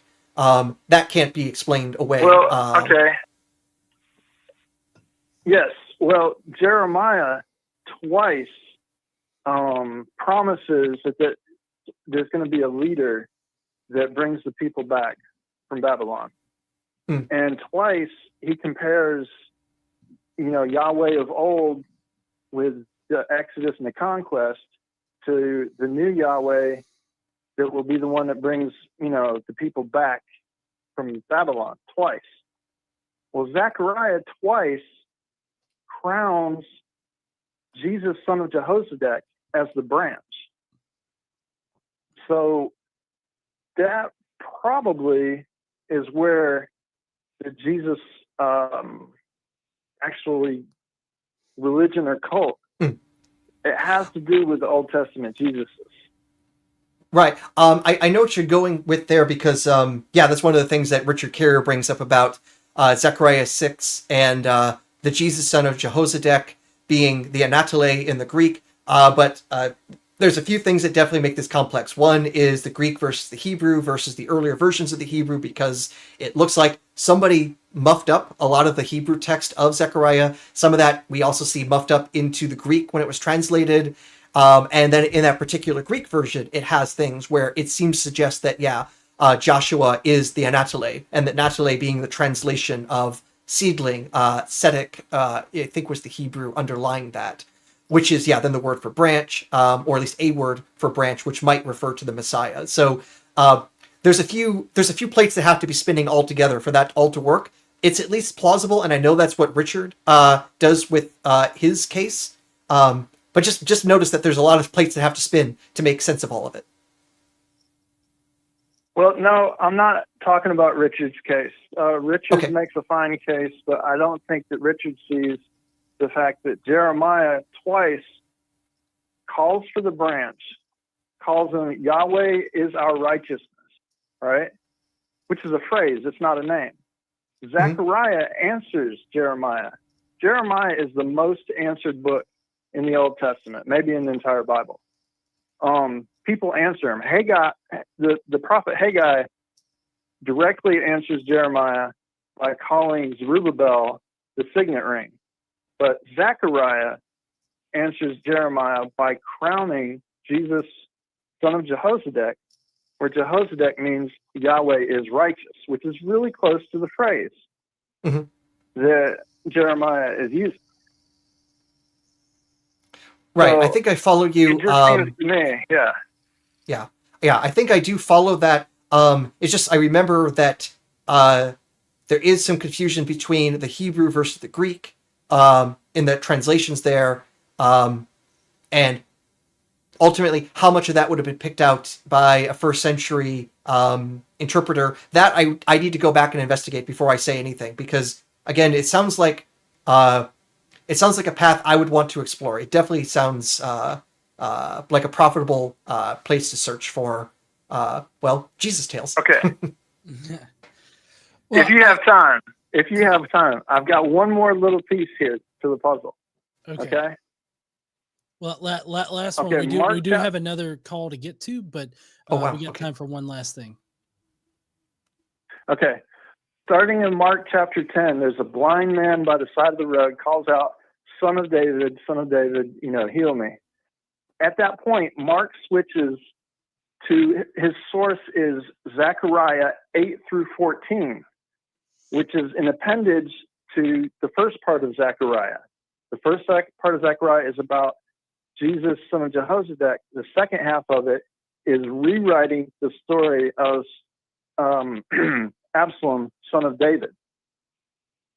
And Mark thoroughly uses Absalom, son of David, who was hung in a tree and pierced in the side, and totally makes the Judas character from that storyline. So if you read about Absalom, son of David, you'll see Judas come out of that. The betrayal and everything. So the reason I bring this up is because these are juxtaposed together and people know how to read these stories. They read this second coming of Jesus who brings people back to the promised land. And they also know that this is the son of David, Absalom. So Mark is using both sides of this, and he's pointing us to the source of the Jesus cult as the son of David. It's got to be Zechariah. But that's all I got for you. Okay. What you are saying there kind of reminds me of a particular form of Pesher. So there are different forms of the Pesherim, the way of like interpreting Old Testament and combining things together.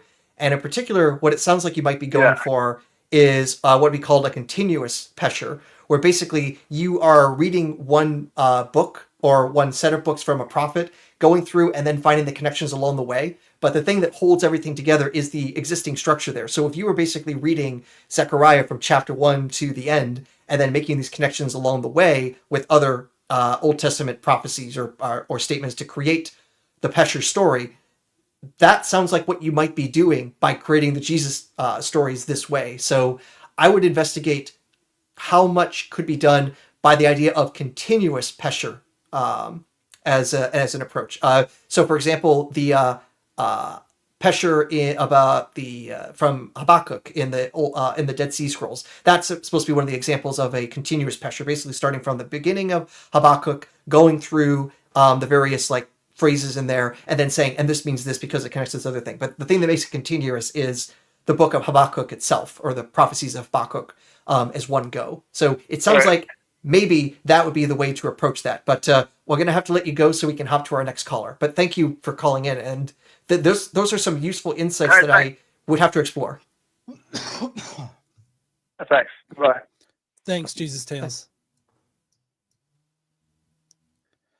Okay, so this is going to be our last caller for tonight. I really appreciate you coming on, Dr. Adair, and talking about all the different pieces of evidence that Jacob used in his presentation there. This is actually going to be a little bit off topic, I think, from what we're handling here tonight, but I'm here for the conversation. So we're going to talk to Mark about how Genesis aligns with the Big Bang. All right. Hey, Godless. How's it going? Hey, Aaron. Going pretty good. How you doing? Good. So, Godless, I don't know if you remember, but we actually spoke on the Sunday show this week. Okay. And I presented evidence for Genesis aligning with the Big Bang. And I went back and did some more research, and I think I have some more data to back that up. Okay. Yeah. So I have a question for Aaron. I would ask him, what was before the Big Bang? I don't know, in part because I don't know if it even makes sense to talk about before the Big Bang. We can't even be sure time has a meaning, quote unquote, before the hot state of the universe that we call the Big Bang. It's still very theoretical about what could be possible. So you don't believe in the Big Bang, it sounds like. No, the evidence for the Big Bang, like the hot early dense state of the universe, of the observable universe, is extremely well supported. The only question is, was there anything before that? Is it even possible to talk about that? Is it even a coherent notion? And the thing is, we don't have the tools yet to answer that because we don't, for example, have a theory of quantum gravity, which we would need to explain like the earliest states and see what the physics would imply from that. And because we don't have that, and we have all these other different approaches, there's many different ways to be consistent with our observations, but none of them are required to be right. We just don't know. We have too many options, a whole lot of imagination, and not enough evidence to help us decide what is the best approach as of yet. Okay. So I don't know if you've heard of God of the gaps argument, but the way you just described sounds like a science of the gaps argument. Because you're basically saying science is eventually going to solve everything. I didn't actually say that. What I said was, we don't know the answer, and unless we get more evidence, we're not going to be able to decide. That sounds much more like, I don't know, and I can't decide. I don't have the ability to decide. I have to be agnostic. Okay. So if you're so skeptical, then how do you know that you even are a brain in a vat then? This seems to be rather disconnected from everything else you're bringing up, especially the whole making Genesis 1 and the Big Bang consistent. So do we want to go with that, or do we really want to go with Neo and the Matrix? We can talk. Let's stick with Genesis. Let's stick with that. Okay, Okay. all right. Yeah. I would appreciate not jumping around like we're on a pogo stick too. So, if we want to talk about hard solipsism, maybe we can discuss that after the Genesis aligning with Big Bang. So, where in Genesis 1 exactly does it align with the Big Bang? So it's more of a metaphorical thing where before the foundation of the universe, there's chaos, and then God speaks into existence order. Do you believe that there's a lot of incantations that cause things to come into existence, like out of nothing? Yeah, there's one sole creator. Oh, okay. So only one magical wizard can speak an incantation and produce everything. Well, there's the Trinity, so perhaps it would be three. Okay. Irrespective of the Trinity, what are we looking at in Genesis that you think is consistent with Big Bang cosmology?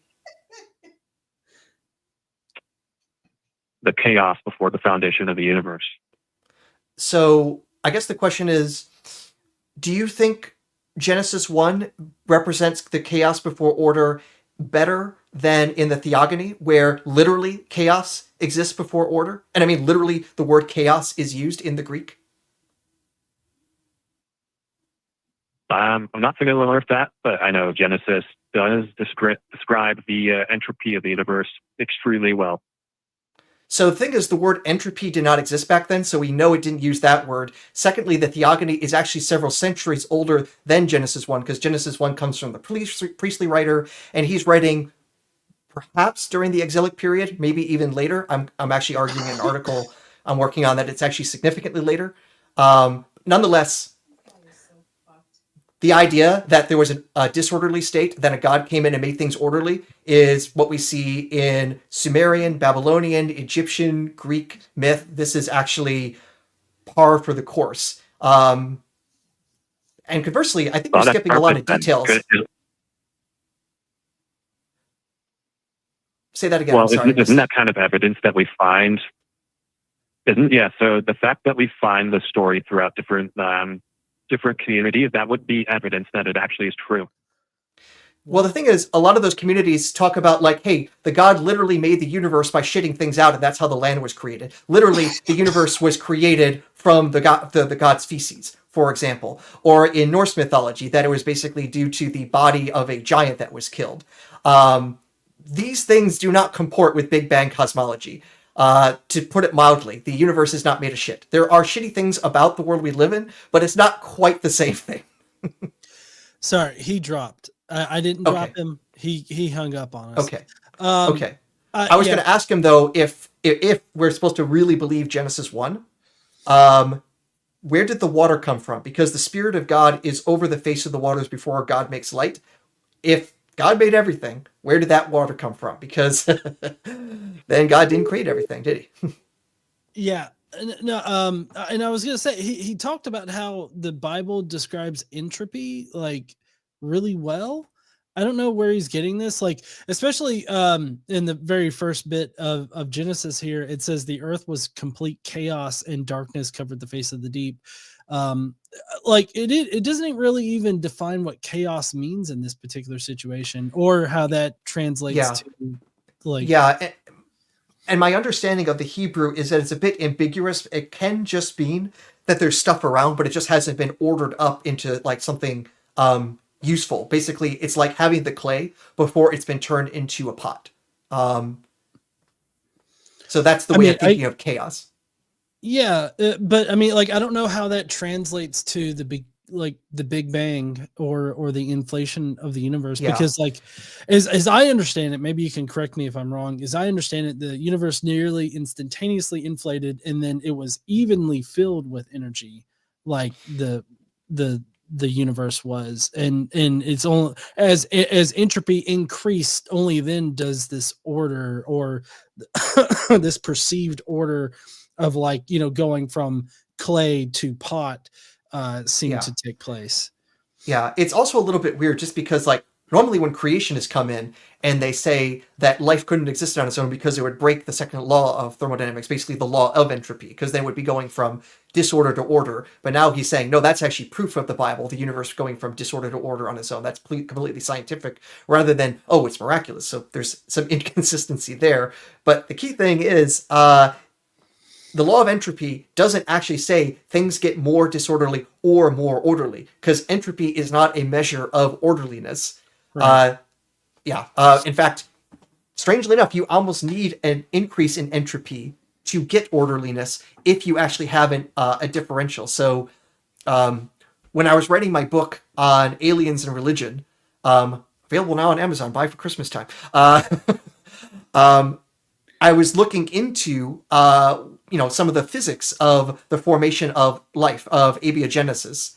And one of the interesting things is this area of physics known as non-equilibrium thermodynamics. The thermodynamics that you probably usually learn in engineering or in your basic physics class is the more static case. If there's a hot thing here and a cold thing here, what's the end result? You can calculate that out. But what about during the process when the energy is flowing? That is far more complex, and that's the non-equilibrium part. And it's that energy flow is basically everything that's interesting in the universe. And especially when you got like some giant energy source coming on some other source, like, I don't know, a giant ball of nuclear fusion out in the middle of space and some other rock, maybe 80 some million miles away. And maybe that giant nuclear fusion ball is providing energy to that cold rock, and that causes an energy differential that actually helps drive the mechanisms that eventually become life. That this is actually part of the explanation for where life comes from. That it's actually thermodynamically expected. Right. Yeah, that guy, when he called in on Sunday, I didn't know where exactly he was going with it, but he definitely started off the call a bit contentious by trying to force you into this whole position of like a science of the gaps kind of thing and trying to force words in your mouth. I'm glad you didn't let him do that. Yeah. I've got at least a little bit better to notice when people are saying what they wish I had said rather than what I actually said. Yeah. All right. Well, that is going to be it for us tonight. Dr. Adair, I really appreciate you coming on and talking to us today about, these topics. And is there anything that you want to leave people with? Maybe show yourself out a little bit. Oh, I got things to talk about because this year, in terms of my work in biblical studies, has been amazingly fruitful. I've gotten 2 articles approved that will be coming out next year, one in New Testament studies and one in Old Testament studies, and another one that's in the review process right now that's, strangely enough, in the study of the Hebrew language. So this has been a good year for me there, and it might be stuff that will be interesting to come on because one of them is I might have figured out where Moses came from. Oh, that's interesting. Yeah, I think I might have found the original Moses. At least what I'm doing is arguing where his name and his story originates. And it suggests, spoilers, he wasn't originally Jewish. He was actually an Egyptian folk hero. Oh. I mean, that would kind of make sense considering how Moses' story starts out. Right. Yeah, it can make sense of some interesting, weird details in the Old Testament and also some other sources about a Moses figure that you read the story and it's like, what the hell was that? So I've got that coming out. A little bit of trying to understand one of the weird titles that Jesus had as the Morning Star. I'm actually using this in part of my own explorations of the mythical Jesus and understanding some of these other weird tales, these weird Jesus tales, to borrow someone's name, and trying to basically say, hey, what more can we do to maybe reconstruct the more mythical Jesus? The paper itself isn't a mythicist paper, but it'll be published by an academic journal run by Jesuits, actually. So fun times there. Yeah, and this next year coming up, expect more good stuff with me trying to publish stuff I have working on with Derek at MythVision, and occasionally I'll bother you. So Awesome. Stay tuned. Hey, it's never a bother. Well, I've got to head out, everybody. So I hope that you guys have a lovely Friday night and a great Christmas week next week. And I guess I will see you heathens later. Don't forget to stand up and use your voice. Bye, heathens.